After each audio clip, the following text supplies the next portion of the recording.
Mesdames, Messieurs, fidèles téléspectateurs de Label Radio et Télévision, la chaîne panafricaine internationale, bonjour et bienvenue à ce numéro d'Actu 7, le magazine qui fait le tour de l'actualité de la semaine sur Label Radio et Télévision. Pour discuter des sujets retenus ce dimanche, en notre compagnie, Georges Wenceslas Simbiaboke, directeur général du groupe médiatique panafricain international Label Télévision, qui est en ligne de Dakar. Georges, bonjour. Bonjour Aziz, bonjour Robert, bonjour à tous et bon dimanche. Et Robert Adandé est directeur des rédactions centrales du groupe médiatique panafricain Label Radio et Télévision en ligne de Paris en France. Robert, bonjour. Bonjour Aziz, bonjour Georges et bonjour chers téléspectateurs, excellent dimanche. Alors le fait de la semaine est bien sûr la mission de médiation de l'Union africaine au Tchad, une mission qui s'est rendue à N'Djamena pour essayer d'apaiser les tensions après que les violences ont éclaté entre manifestants et forces de l'ordre, des manifestants qui ont donc pris d'assaut les rues pour exiger que le pouvoir soit remis à des civils. Il a été officiellement enregistré au moins 6 morts. L'Union africaine donne l'impression de vouloir apaiser la situation au Tchad, de plus en plus tendue depuis la mort du maréchal président Idriss Déby Itno. Dans cette perspective, une mission de médiation a été dépêchée sur place ce jeudi afin d'obtenir des garanties de la junte militaire. 2 représentants de l'instance panafricaine sont arrivés ce jeudi à N'Djamena avec pour mission d'obtenir des garanties de la junte militaire sur place et le pouvoir accordé aux civils, sans oublier le respect d'une période de transition de 18 mois au maximum. Le rapport qui sera produit par cette mission permettra à l'Union africaine d'obtenir une position commune dans un contexte où la situation au Tchad divise les pays du continent depuis la prise de pouvoir du fils de l'ancien président Mahamat Idriss Déby. Il est bon d'indiquer que le Ghana a introduit une demande de suspension du Tchad de l'Union africaine en raison d'une prise de pouvoir assimilée à un coup d'État, car la Constitution n'a pas été respectée. Pour l'heure, aucune sanction n'a été prise à l'encontre du Tchad et l'opinion publique se plaît à rappeler que la Commission de l'Union africaine est présidée par le Tchadien Moussa Faki Mahamat, ancien ministre des Affaires étrangères d'Idriss Déby. Le chef de la junte militaire a fait procéder à des dizaines d'arrestations depuis le début des manifestations contre le nouveau pouvoir. Dans la foulée, plus de 700 personnes doivent être auditionnées après les violents affrontements contre la police. Ces personnes, des jeunes pour la plupart, sont accusées de destruction de biens publics et privés, troubles à l'ordre public ou encore coups et blessures. Il faut noter qu'au moins 6 personnes ont trouvé la mort dans les manifestations selon le Conseil militaire de transition, tandis que l'opposition et la société civile évoquent plutôt un bilan légèrement plus lourd. Des morts après les manifestations au Tchad contre la junte militaire, l'Union africaine, Robert Adandé, est peut-être timidement entrée dans le jeu. L'Union africaine, et c'est ce que soutiennent de nombreux observateurs, aurait dû être ferme dès le départ. Oui, l'Union africaine aurait dû être ferme comme elle a coutume de l'être. On a vu la situation au Mali où elle a pris fait et cause pour la défense de l'ordre constitutionnel. Là, on a l'impression que l'Union africaine n'a pas a laissé passer un peu de temps pour entrer dans la danse et maintenant son intervention se fait plutôt timide. C'est vrai qu'il y a quelques jours, ce jeudi donc, il y a une délégation composée de 2 personnes, avec à sa tête 2 personnes, Bankole Adeoye, le nouveau commissaire de la paix et de la sécurité, et Mohamed Idriss Farah, ambassadeur djiboutien, qui préside le Conseil de paix et de sécurité de l'Union africaine. Ils sont partis dans ce pays pour favoriser le dialogue entre, d'une part, le Conseil national de transition et d'autre part, les forces politiques. Bon, ils vont dans la foulée voir dans quelle mesure obtenir de la fermeté quant au respect de la durée de la transition à travers les 18 mois proposés par la junte au pouvoir. Mais toujours est-il que les gens estiment, et l'élément l'a rappelé, que cette timidité pourrait être liée, il n'y a pas de corrélation formellement établie, mais les gens prêtent à cette timidité le fait peut-être que Moussa Faki Mahamat serait un peu, aurait une fibre sentimentale, une fibre affective, puisque ça reste son pays et il est resté attaché quand même au président défunt Idriss Déby Itno pour avoir été son ministre. Georges Aboké, les combats ont repris au nord de N'Djamena selon des sources rebelles, des combats qui se sont intensifiés. D'un côté, la communication de la junte indique que au moins une centaine de rebelles a été neutralisée, et de l'autre, les rebelles disent avoir abattu un hélicoptère, un communiqué qui a précédé la sortie de la junte indiquant effectivement qu'un hélicoptère a été perdu au combat, sans toutefois savoir dans quelles conditions. On voit bien que la situation pourrait dégénérer d'un moment à l'autre. Oui, la situation n'est pas véritablement sous contrôle, comme certains indices ont voulu nous le faire croire. Les rebelles l'avaient dit, ils avaient décidé de marquer une pause et d'attendre que les obsèques de feu le président Idriss Déby aient eu lieu avant de reprendre soit un dialogue, parce que les rebelles se sont montrés disponibles pour dialoguer, et au cas où ils seraient ignorés, eh bien, reprendre les hostilités au niveau des armes. Et c'est ce qui est en train de se produire en ce moment. Il faut dire que la réaction de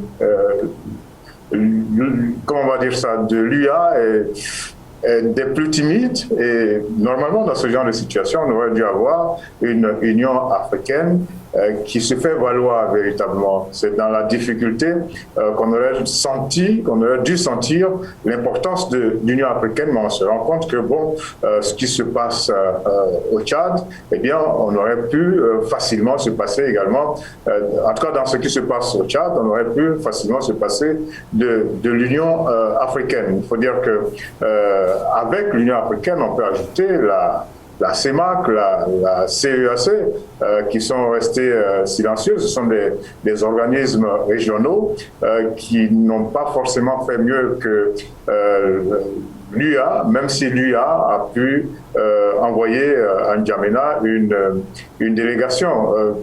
Finalement, cette délégation est allée faire quoi et a obtenu quoi?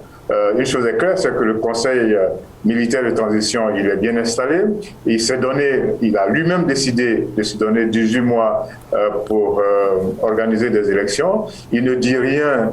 Il y avait même une clause, paraît-il, dans la charte de ce Conseil de transition. Il y avait une clause qui disait que les 18 mois pouvaient être renouvelés. Et ça a créé une sorte de courroux au niveau de la société civile et de l'opposition.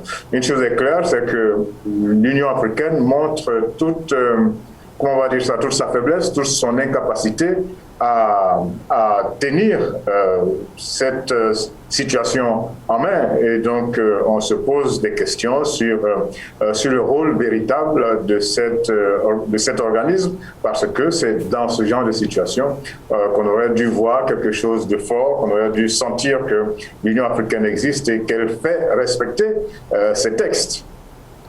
Robert Adandé, on peut comprendre les difficultés de Moussa Faki Mahamat à prendre à bras le corps ce dossier. Vous avez évoqué tout à l'heure la proximité avec le défunt président Idriss Déby Itno et avec le pouvoir de N'Djamena.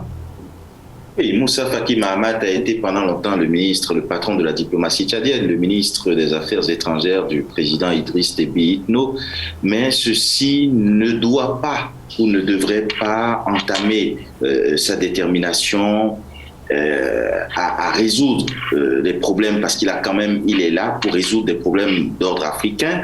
Le Tchad fait partie du continent. Il n'y a pas de parti pris, il n'y a pas de sensibilité qui devrait prendre le dessus sur le devoir qui est le sien, le devoir qui est celui de son institution.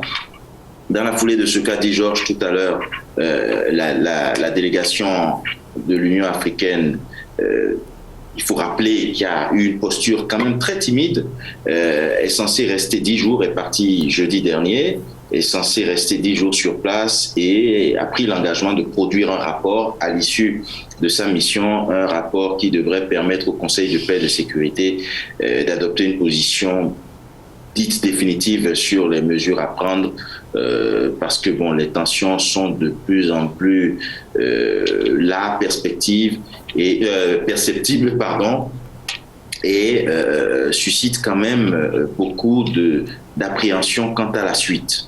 Et il y a, Georges Aboké, semble-t-il, la position de la France qui n'est plus du tout la même. Il y a une nuance. La France dit soutenir la transition, une transition stable, mais pas la junte.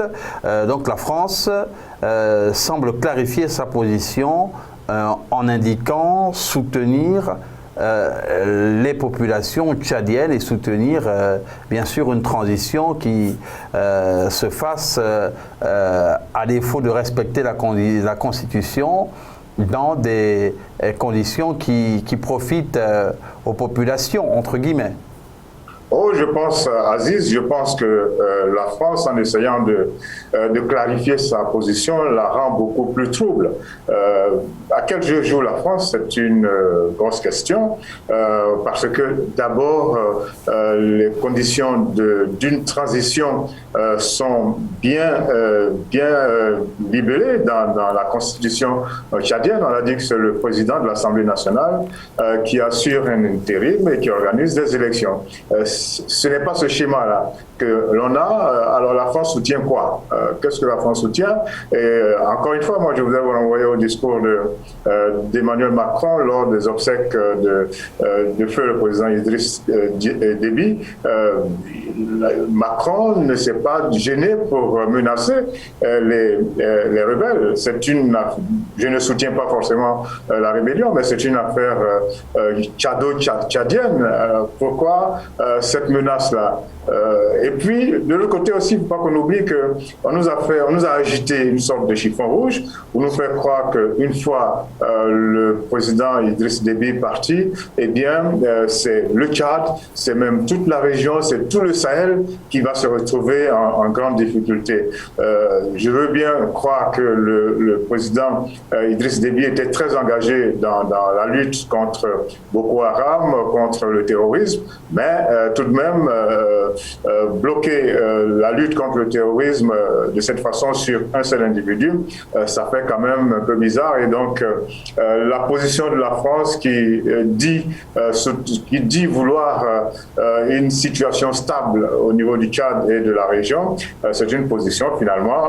Macron a profité de la présence du président de la RDC en France pour faire cette sortie, mais pour clarifier la position de la France, mais finalement, je pense qu'il a plus agité quelque chose de brumeux que quelque chose de plus clair.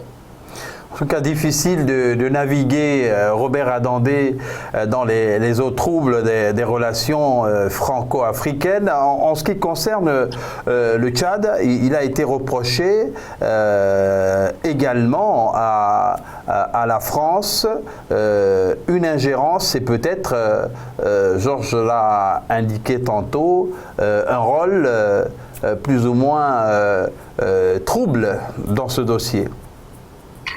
Oui, je crois que Georges a tout dit sur ce sujet. Le rôle de la France n'est pas toujours difficile à appréhender, difficile à comprendre. Il faut peut-être le lire comme étant des considérations qui varient en fonction des circonstances, en fonction du contexte, en fonction des intérêts qui sont les leurs aussi, ce qui est malheureusement une chose qui n'est pas... qui est normal.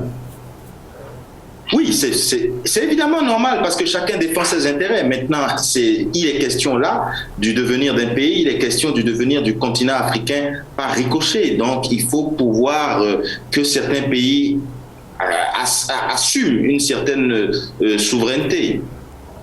La situation au Tchad qui est actuellement sur la table de l'Union africaine, on espère que cette mission va rendre des conclusions qui seront bientôt appliquées. Parce que l'Union africaine a quand même mis beaucoup de pression, par exemple sur la junte au Mali, avant que les choses ne se normalisent. Oui, au Mali... ah oui. Non, allez-y, Georges. Oui, au Mali, il y a eu la CEDEAO d'abord, et puis bon, l'Union africaine, mais dans le cas du Tchad, il n'y a aucune pression d'exercer.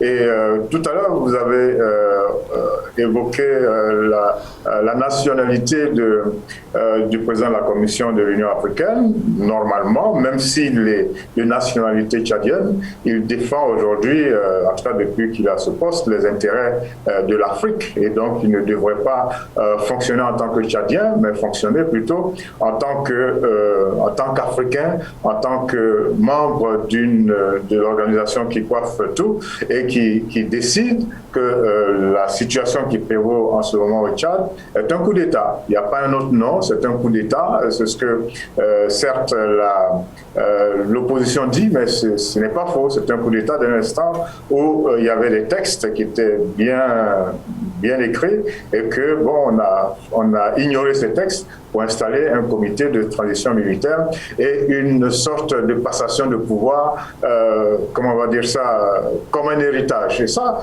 et tout ça, c'est un mauvais signal que le Tchad et que l'Union africaine donne au reste du monde et à l'Afrique elle-même tout entière. Cela veut dire que désormais, ce ne sont plus les textes qu'on doit regarder, mais on doit regarder la force militaire des parties prenantes. Dès l'instant où ce sont les militaires qui s'imposent, eh bien, on doit être obligé de dialoguer avec eux. En passant, il y a quelque chose qui m'a marqué aussi, que je voulais relever concernant le Tchad, c'est le nombre élevé de généraux. J'ai été surpris que ce pays ait autant de généraux, mais qu'il se fasse laminer quand même par les rebelles et que les rebelles aillent jusqu'à tuer le président de la République. C'est inconcevable avec autant de généraux. Mais encore que Robert Adondé, en ce qui concerne les conditions dans lesquelles le président Déby a été tué, pour l'instant, il y a un flou. On s'en tient à la version officielle. Voilà, à la version officielle, mais il y a tellement de versions qui sont diffusées les unes après les autres. Bon, la version officielle, c'est vrai, indique qu'il est mort au combat, mais il n'empêche que c'est l'armée tchadienne Robert Adondé qui, en ce qui concerne la lutte contre le terrorisme, tient les premières colonnes face aux organisations terroristes sur tous les fronts, au Sahel, au Mali et même dans l'extrême nord du Nigeria, etc. Oui, c'est justement pour ça que la chute ou l'assassinat du président Idriss Déby Itno a soulevé beaucoup d'inquiétudes quant à la suite de cette zone-là qui était quand même où le respect de l'armée tchadienne, le respect vis-à-vis du président, l'armée tchadienne avec à sa tête le président Idriss Déby Itno, était une sorte de rempart par rapport à tout ce qui se passe dans cette zone. Georges a rappelé tout à l'heure quelque chose d'important. Le Tchad regorge de beaucoup de généraux, mais malheureusement... Ce n'est pas le seul pays qui regorge de beaucoup de généraux. On a des pays qui ont énormément de généraux, mais qui n'ont jamais fait de guerre. Mais là, c'est tout à fait particulier. Il faut regarder la liste des généraux. Oui, mais c'est surtout par rapport au côté sécuritaire, parce qu'en principe, quand vous avez autant de généraux, il est plus facile de contenir des rebelles. Alors Robert, moi ce qui me dérange un peu, c'est que on dit que le Tchad a une armée qui est très vaillante. Moi je pense que le Tchad a réussi à mettre dans les forces du G5 Sahel beaucoup d'éléments issus de son armée. Parce que Voici deux situations. Le Tchad qui se bat contre les terroristes dans le Sahel, et puis le Tchad qui se bat contre une rébellion. Alors, face à la rébellion, on assiste à la mort du président de la République. Il y a quelque chose qui ne va pas. Mais est-ce que vous avez... mais Robert, vous avez vu la force de feu de ces rebelles? Vous avez vu les colonnes... la force de feu de Boko Haram et des terroristes dans tout le Sahel. Mais justement... C'est beaucoup plus important que les rebelles du pacte. Justement, mais il y a quand même, Robert, il faut observer que les assauts rebelles, les assauts des forces rebelles au Tchad, des incursions rebelles, ne datent pas d'aujourd'hui. Il y a eu le mouvement du FACT qui est à 300 km de N'Djamena, mais il y en a eu d'autres avant, sous le règne d'Idriss Déby. Oui, mais dans la foulée de l'esprit, j'espère que j'y suis fidèle de ce que dit Georges.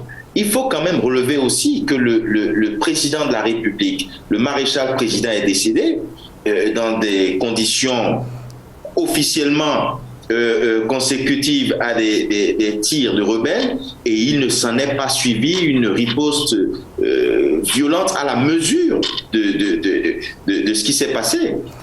D'où l'importance du décès. D'où les nombreuses interrogations.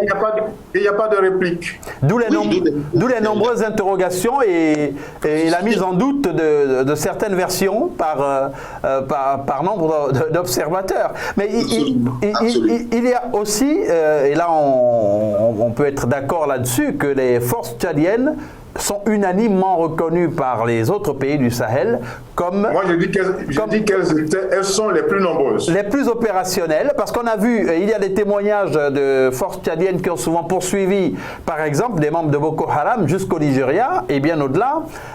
Jusqu'au Niger, on a quand même un ensemble, un faisceau d'informations qui indiquent... Mais Aziz, c'est pour ça qu'on ne comprend pas comment des forces aussi fortes, aussi aguerries, plient l'échine et acceptent que le président de la République soit tué et qu'il n'y ait pas de réplique. C'est là qu'on ne comprend rien. Mais il n'y a pas, même si, mais Robert, attendez, même s'il y a, il faut respecter certaines règles pendant la guerre, il n'y a rien d'établi, et lorsqu'on est en guerre, tous les coups sont permis parfois.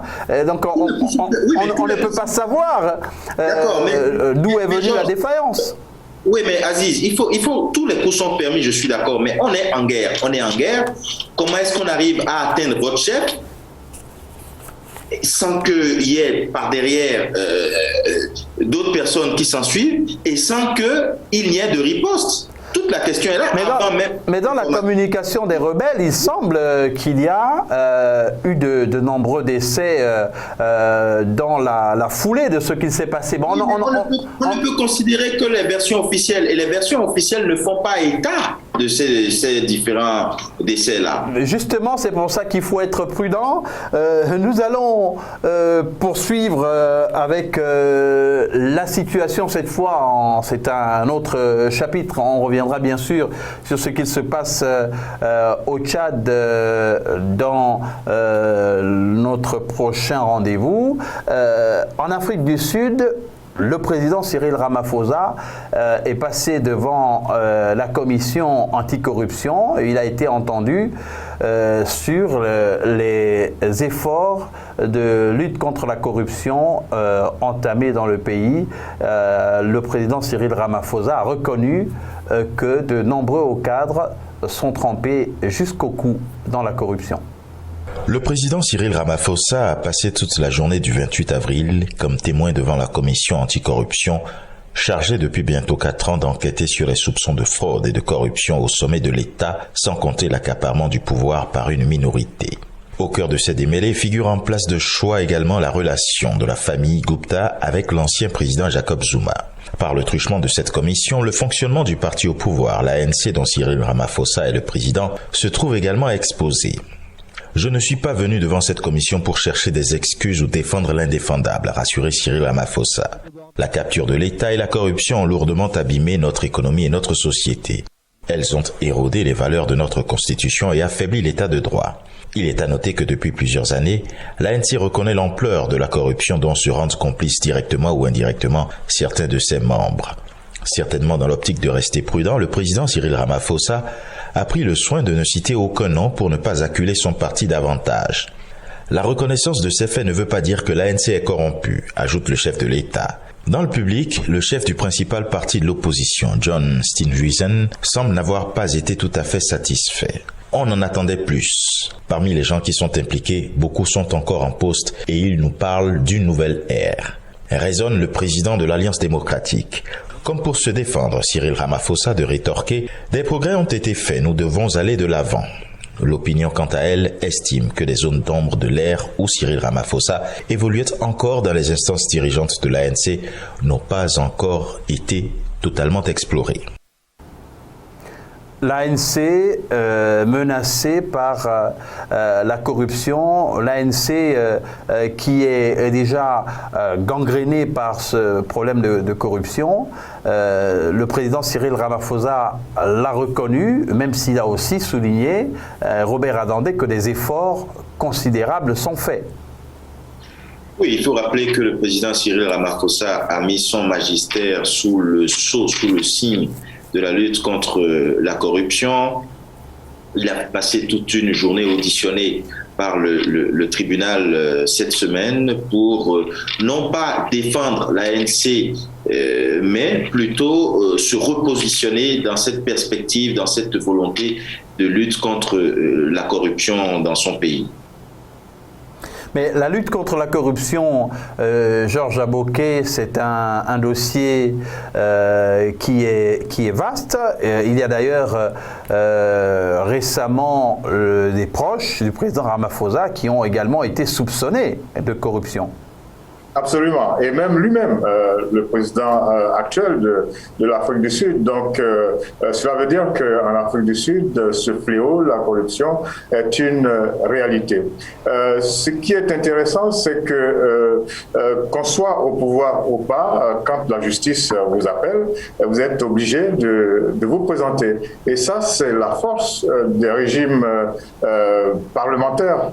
Je vois mal un président même d'Afrique, dans un pays d'Afrique francophone, en train de se présenter devant une cour de justice. Je vois ça très mal. Ça, c'est parce qu'il y a cette force qui provient du type de régime qui est en place. Et le président Cyril Ramaphosa est obligé de jouer de prudence, c'est-à-dire en même temps qu'il doit reconnaître que la corruption est présente, il ne doit pas trop enfoncer les membres de son parti, parce que c'est son parti, l'ANC, qui est au pouvoir, et donc il doit montrer qu'il est décidé à combattre le fléau, mais sans montrer que l'ANC est trop corrompu. Les membres de l'ANC sont trop corrompus, ça lui permet de garder une marge pour les prochaines élections. Ça lui permet de garder une marge pour les prochaines élections et pour peut-être avoir... ça lui permet également d'avoir le temps pas de réformer l'ANC, Robert Adandé, mais d'essayer de se débarrasser de quelques têtes, pas encombrantes, mais de quelques têtes parmi les plus sales. Oui, bien sûr. Là, il est question de faire le point et d'être fidèle à ses propres engagements, à savoir lutter contre la corruption. Il faut rappeler que son prédécesseur, Jacob Zuma, a été poussé à la sortie justement parce qu'englué dans ce type de scandale. Donc, le président Cyril Ramaphosa a l'obligation de prendre ses responsabilités et par rapport à cet engagement, à cette promesse faite vis-à-vis de ses concitoyens, se débarrasser de ceux qui pourraient ternir davantage l'image de l'ANC, l'image du pays, l'image du landerneau politique, et puis aller avec des personnes certainement plus clean de ce côté-là. Et puis, il faut dire que c'est la corruption qui rythme le cycle des présidents en Afrique du Sud. On a vu comment Jacob Zuma est arrivé, remplaçant Thabo Mbeki, et on a vu comment Ramaphosa remplace également Thabo Mbeki. Donc, cela veut dire que la corruption est très présente. Mais permettez-moi de faire encore ce parallèle avec les régimes présidentiels. C'est bien dommage. Dans nos pays dits francophones, on a vu comment des affaires ont explosé et ont mis en cause les tenants du pouvoir, et à aucun moment ils ne se sont sentis obligés de se présenter face à une cour quelconque de justice. Et c'est là que peut-être que de plus en plus, en tout cas dans le futur de l'Afrique, il faut peut-être penser à progressivement choisir le régime parlementaire plutôt que le régime présidentiel ou présidentialiste. Cela dépend de ce que les uns et les autres veulent utiliser comme terme.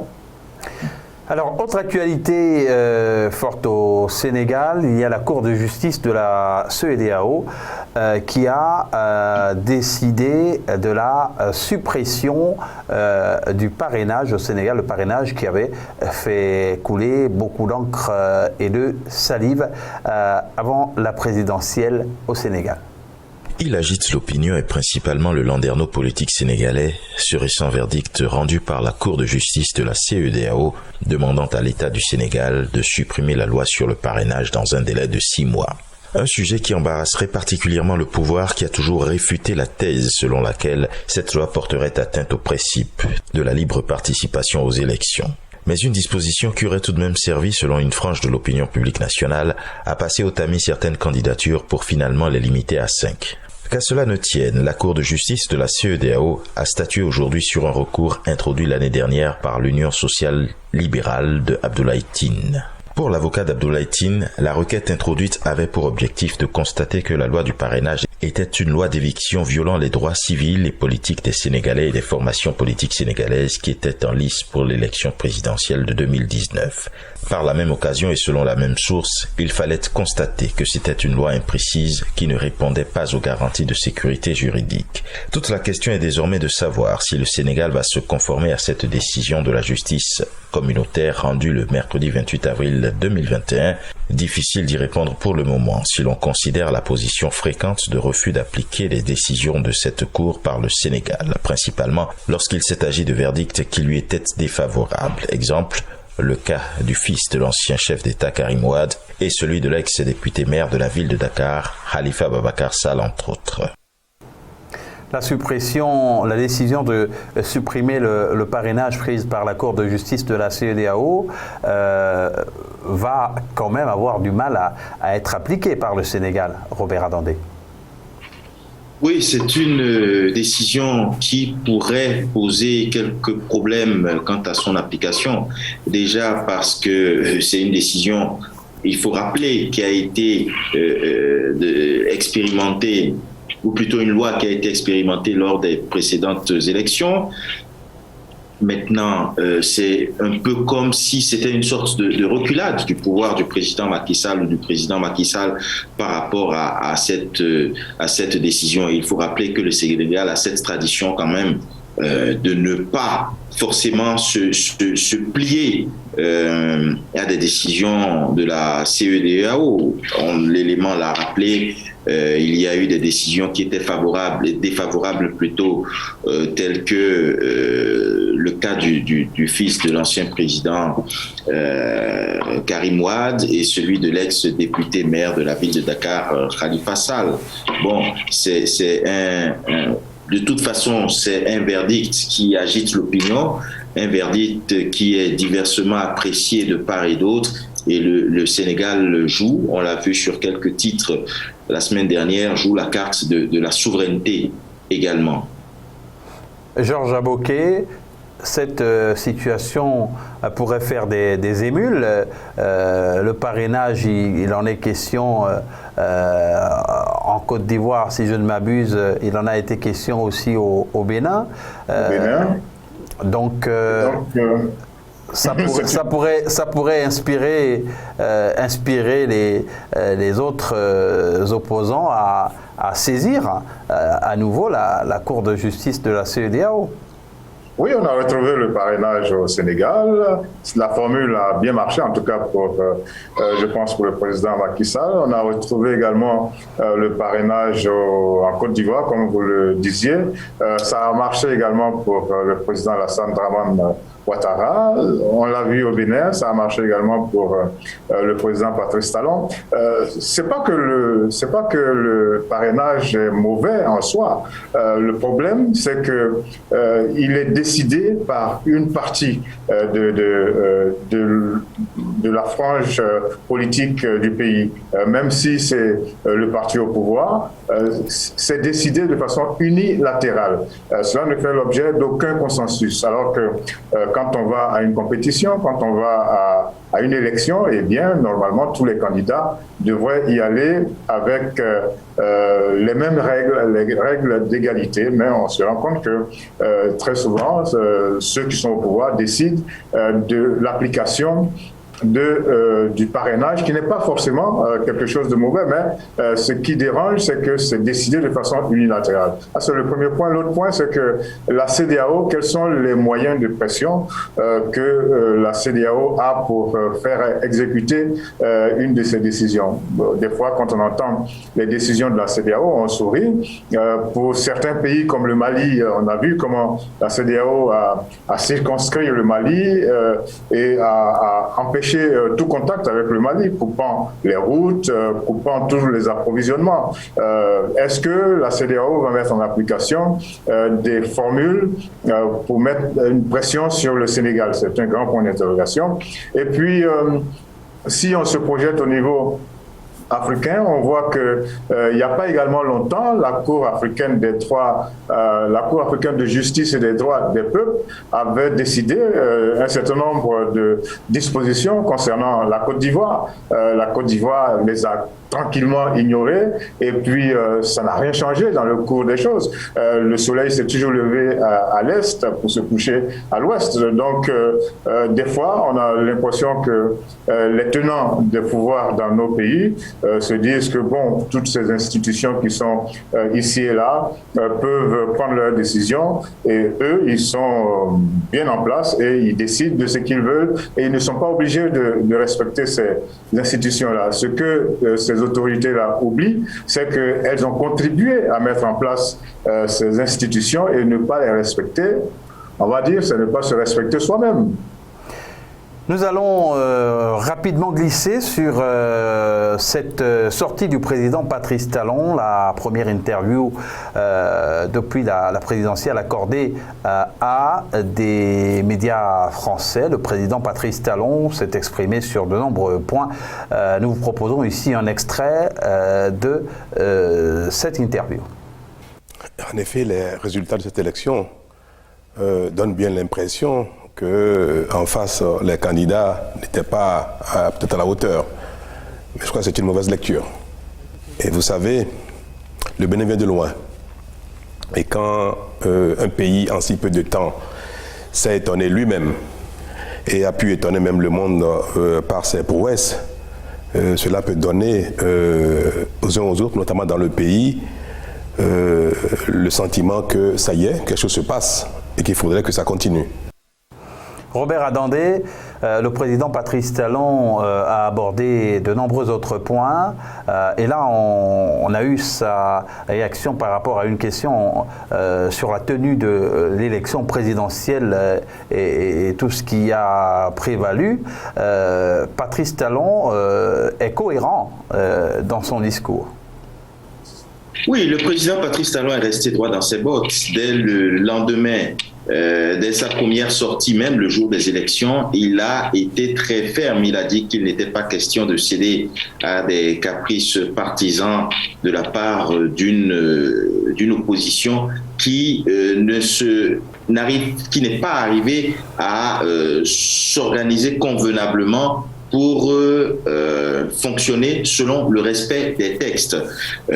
Sur cette interview, la première après sa réélection, il a parlé notamment de cette vague d'arrestations en expliquant que toutes les différentes personnes qui se retrouvent devant la justice, qui se retrouvent engluées dans des situations judiciaires devront répondre de leurs différents actes et qu'il n'est pas question pour lui de gracier les opposants si les faits sont avérés quant à ce qui leur est reproché. Il a répondu également par rapport à cette question sur la participation aux élections, en estimant que 50% c'était largement suffisant pour crédibiliser un processus électoral. Il y a eu plein d'autres sujets, mais toujours est-il que le président Patrice Talon est resté très ferme sur sa position, il est resté très ferme quant à quant à ses perspectives et estime que tout le reste peut ne pas contribuer à le hisser vers les engagements qu'il a pris vis-à-vis de ses concitoyens. Et c'est la fermeté qui doit être maintenue, Georges Aboké. Il faudrait peut-être un peu de souplesse pour permettre à la classe politique de se reparler. Je pense même qu'il faut. Il faut de la souplesse de la part du président Talon, parce que moi, je suis admiratif de ses résultats au plan économique, mais assez déçu au niveau de la pratique démocratique. Si ses prédécesseurs avaient fonctionné comme il le fait, c'est pas sûr qu'il serait arrivé à ce poste de président de la République. Lui-même, par le passé, a subi ce genre d'exclusion. Il avait été exclu, il avait été obligé de vivre exilé. Donc, je pense qu'il sait ce que c'est. Et ce n'est pas une situation intéressante. Et puis, lui-même est président de la République. Il démarre un nouveau mandat. Veut-il lancer son mandat dans une situation crispée, dans un climat tendu, alors qu'il a la possibilité de décrisper l'atmosphère, de faire en sorte que l'opposition joue son rôle et que lui, en tant que chef de l'État et avec son parti, avec la coalition de partis avec lui, puisse continuer de diriger le pays. Ça pourrait donner un Bénin beaucoup plus, comment on va dire ça, beaucoup plus facile à gérer, parce que là, maintenant, il va gérer certainement des tensions. Des tensions. Il faut rappeler aussi que le président Talon s'est prononcé sur son prochain mandat et a pris l'engagement. Parce que je crois que ça fait partie de ce qui de ne pas se représenter. Non, de ne pas se représenter. Bon, quand il avait été élu, il avait dit qu'il venait pour un seul mandat. Bon, mais toujours est-il... Oui, mais là, il y a une nuance. La nuance, c'est qu'au moment où il venait lors de son premier mandat, la Constitution l'autorisait à faire un deuxième mandat. Mais lui-même avait dit qu'il ferait un seul mandat. Bon, mais et après, il a expliqué, parce qu'à un moment donné, il a voulu modifier la Constitution sur cet aspect-là, justement, et les concitoyens, les Béninois n'ont pas souhaité que cette disposition soit touchée. Et en Côte d'Ivoire, la Constitution, elle est là, elle est bien là, et le président Alassane Dramane Ouattara a dit qu'il était face à un cas de force majeure.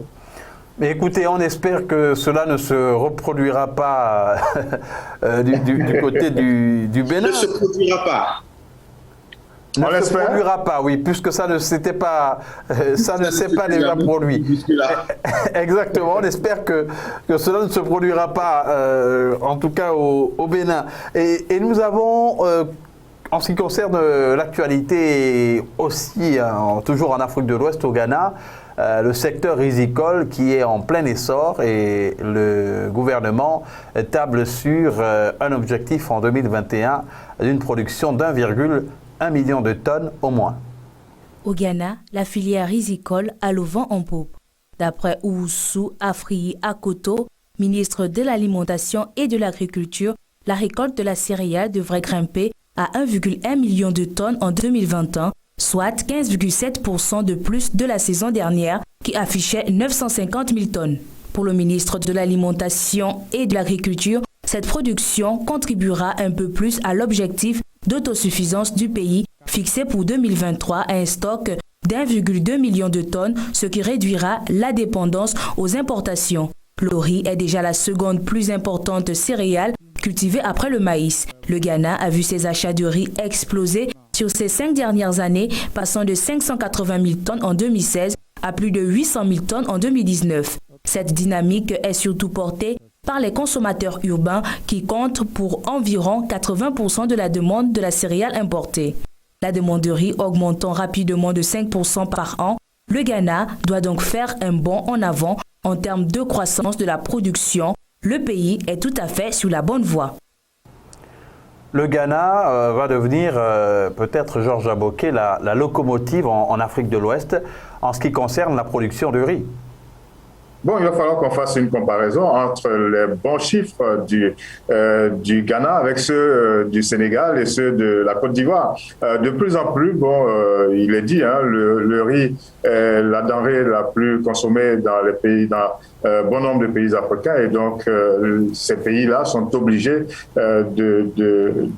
d'abandonner petit à petit l'importation au profit d'une production au plan local. Et on voit que ça marche bien au Ghana, on voit que ça commence également à bien marcher au Sénégal et en Côte d'Ivoire, et c'est une bonne dynamique qu'il faut saluer. Oui, mais Robert, la difficulté, c'est de pouvoir maintenir cette dynamique parce qu'on sait que le riz qui est vendu sur le marché international rapporte beaucoup à certains opérateurs et même à certains gouvernants qui malheureusement font équipe avec des lobbies qui mettent en péril la production locale. Oui, et c'est pour ça qu'il faut savoir rester fidèle à ses politiques, à sa politique, et là, il appartient aux différents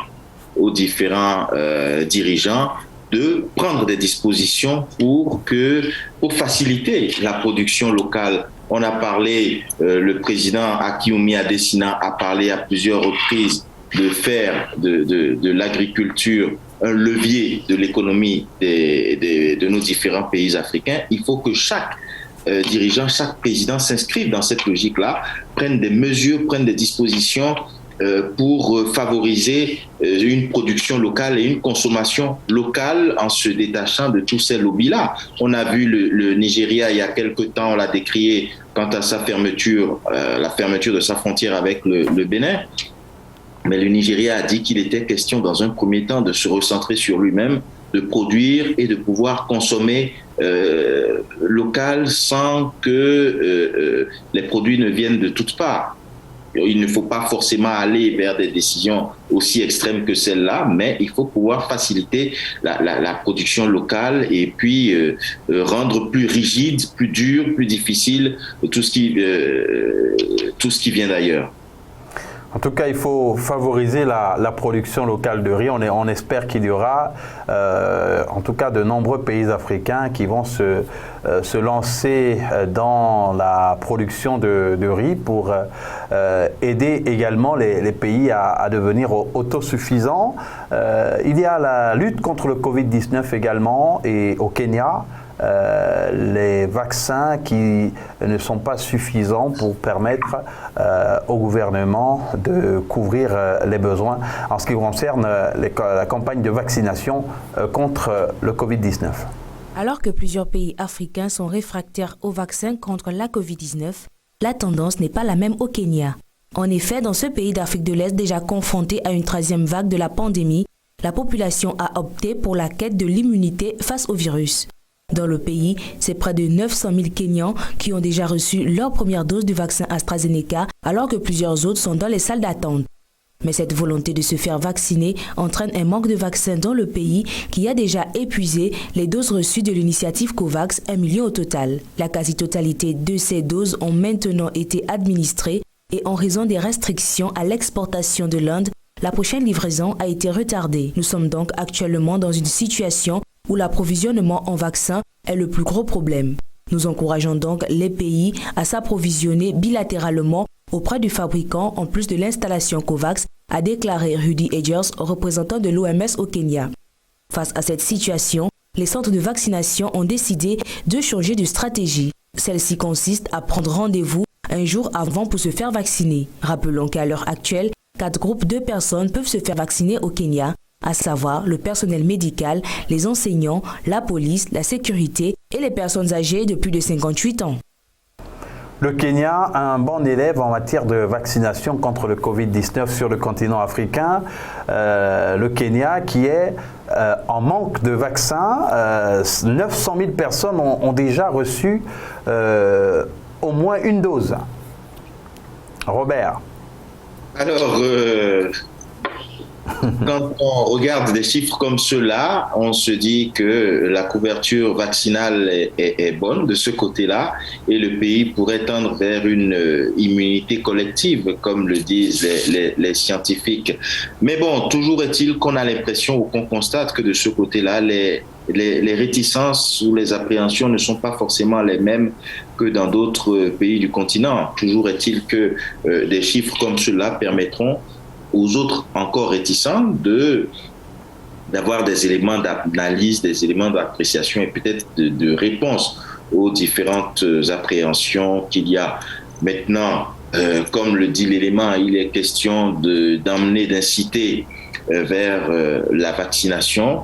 Une autre chose maintenant est de pouvoir assurer l'approvisionnement nécessaire pour que tous ceux qui le désirent, tous ceux qui le souhaitent conformément à la communication menée dans ce sens, puissent y accéder.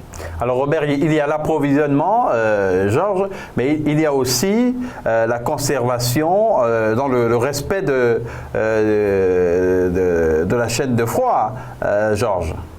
Oui, justement, il est dit que le vaccin contre le coronavirus est un produit qui doit être conservé à des températures bien précises, qui doit être conditionné de façon très précise. Et donc, il faut que les pays africains respectent cela.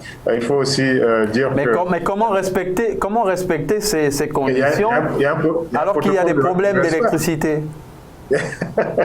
Ok, quand l'électricité ne marche pas, on fait appel à des groupes, certainement. Donc, je pense que les autorités connaissent l'état, la situation de la production énergétique et donc doivent pouvoir se comporter en tenant compte de ces réalités-là. Donc, si l'électricité ne marche pas, on fait appel normalement à des groupes. Et j'étais en train de dire aussi que le vaccin, aujourd'hui, c'est le produit le plus demandé dans le monde entier, par tous les pays en même temps. Donc, on peut comprendre des fois qu'il y ait des ruptures de stock. Et c'est même pour cela que on doit se rappeler que des spécialistes en matière de finances en Afrique avaient souhaité que les pays africains soient producteurs de ce vaccin. Je pense que pour acheter des brevets, ça ne doit pas être très compliqué. Il faut... Et la chose la plus compliquée pour les Africains, c'est de se mettre ensemble pour réaliser un certain nombre de choses. Donc, se mettre ensemble pour acheter des brevets et fabriquer des vaccins. Je pense que c'est possible et ça devrait pouvoir régler le problème des ruptures de stock, comme on le constate au Kenya. La rupture de stock en ce qui concerne les vaccins, touche de nombreux pays, mais il y a justement que sur le continent africain, pas seulement d'ailleurs, de nombreuses personnes ne sont pas du tout favorables à l'utilisation de ces vaccins, Robert. Oui, et ça se comprend parce que on part du principe qu'un vaccin est censé protéger contre une maladie bien précise, une pathologie bien précise, alors que là, on se retrouve devant un coronavirus dont les différents vaccins ont commencé à être élaborés depuis plusieurs mois, alors que malheureusement, on se retrouve dans une situation aussi où les variants évoluent, mutent. Est-ce que ces différents vaccins qui sont administrés, qui sont servis, permettront de lutter efficacement contre tous les différents variants, toutes les souches, toutes les différentes mutations de ce virus-là?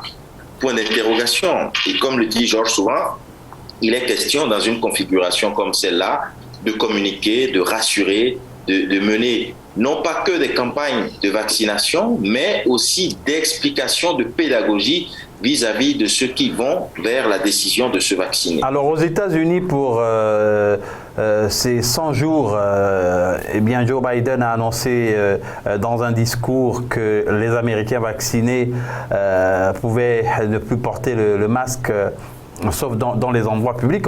On a l'impression qu'il pourrait y avoir deux types de vaccins, Georges. Des vaccins dont l'efficacité pourrait véritablement prémunir contre la maladie, et puis d'autres comme ceux que l'on reçoit un peu partout. Sur le coronavirus et sur les vaccins, normalement, on devrait laisser les spécialistes, les scientifiques se prononcer, nous expliquer les choses. Mais là on veut... qui sont pour ou contre. Oui, mais Georges, mais là on veut comprendre, puisqu'on nous a dit que les vaccins,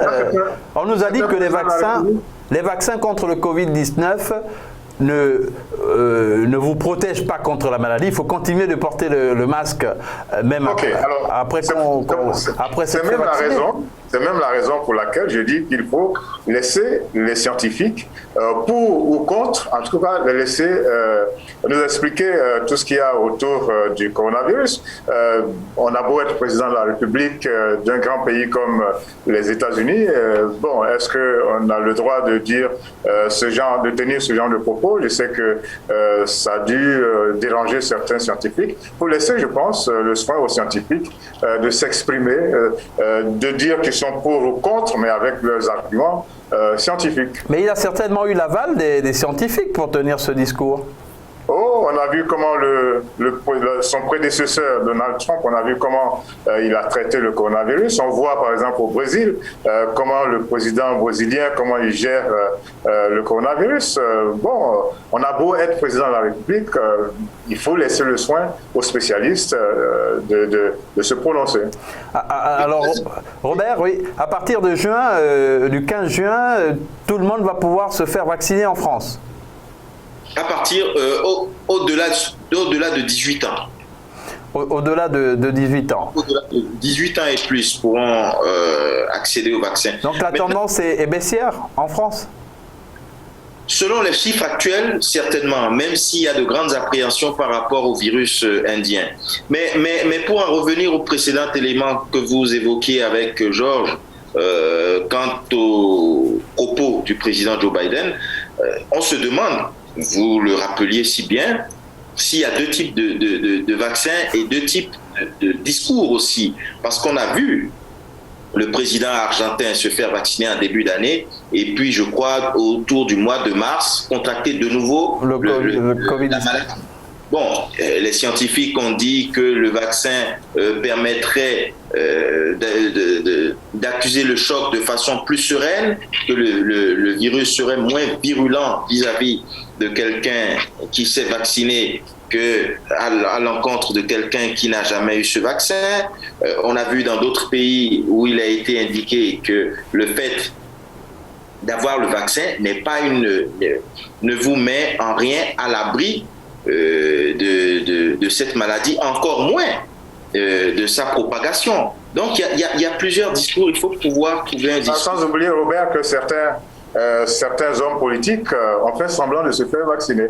On a vu ça sur des images également qui ont été démontées une par une et on a pu voir que certains politiques ont fait semblant de se faire vacciner. Bon, tout ça n'est pas fait pour rassurer les populations. En tout cas, le débat sur la vaccination est un débat qui suscite beaucoup de polémiques. On espère que sur le continent africain, eh bien, on arrivera à cette immunité collective sans avoir besoin de vacciner tout le monde. Mais bon, les campagnes sont lancées. Et puis, on note qu'en France, la tendance est baissière. Ça laisse penser aussi que par ricochet, on devrait avoir un allègement des restrictions, peut-être aussi dans d'autres pays africains, sait-on jamais. Sait-on jamais. Sait-on jamais. De toute façon, si la tendance est baissière, je crois qu'il n'est pas, même s'il faut continuer de rester prudent, il ne sert à rien de maintenir aussi. Mais généralement, quand la tendance est baissière à Paris, elle baisse également dans certains pays. Enfin, c'est ce qu'on observe. En tout cas, on est... Moi, sur ce plan-là, je suis d'accord avec Patrice Talon, le président Patrice Talon, qui a dit qu'il n'était pas question de confiner les Béninois. Et puis, bon, le Bénin n'est pas plus infecté qu'un autre pays. Hein, voilà. Donc, à chacun sa formule. Et je pense que quand on prend des dispositions, bon, il faut les assumer. Et puis, il faut surtout ne pas oublier que dans nos pays, il y a nos économies sont pour la plupart dans l'informel et qu'il faut des mesures d'accompagnement pour aider les uns et les autres parce que le coronavirus est venu faire dégringoler un certain nombre de revenus et il revient à nos États de réagir dans le bon sens. Nous sommes arrivés au terme de cette émission. Merci à Georges Aboké. Merci bien. Merci. Je souhaite encore un très bon dimanche aux uns et aux autres et on leur demande de rester connectés sur les programmes de la Belle Radio et Télévision. Ce soir, nous les convions à faire un parcours au niveau du Togo parce que chaque pays, chaque dimanche soir, nous présentons un pays et nous avons décidé de présenter ce soir le Togo parce que bon, ce pays vient tout juste d'avoir ses 61 ans. Merci également à Robert Adandé du côté de l'Hexagone. Merci à vous Aziz, merci Georges et excellent dimanche à nos chers téléspectateurs. Et très bonne suite de programmes sur la Belle Radio et Télévision, votre chaîne panafricaine internationale.